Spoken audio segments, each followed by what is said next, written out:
चलतु आज आम बनवा खुद उपमा। देखो खुद उपमा बनवाई मुझे नहीं परिवा यार फुटण नहीं मु खुद नहीं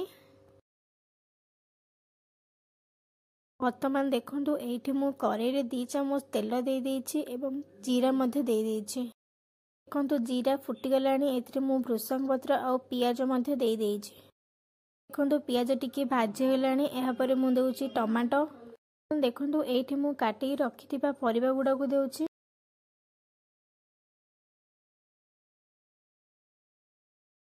यापर मु देउछि लूण। वर्तमान देखो ये मु पानी को ऐड करुछि।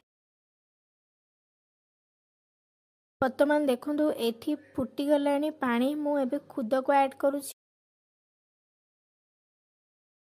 वर्तमान देखो ये मु लंका पाउडर हल्दी पाउडर को ऐड करुछि। ये सब को मु भलसे मिक्स कर दउछि।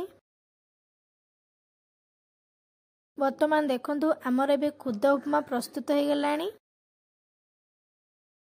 यही खुद उपमा को आपण माने सकाळ टिफिन रे मध्य खाई परिबे। आपण माने आपणक घरे बनांतु एवं केमिति लागिला मते कमेंट माध्यम रे जणांतु। Thank you for watching. If you enjoy, please like, comment, share and subscribe.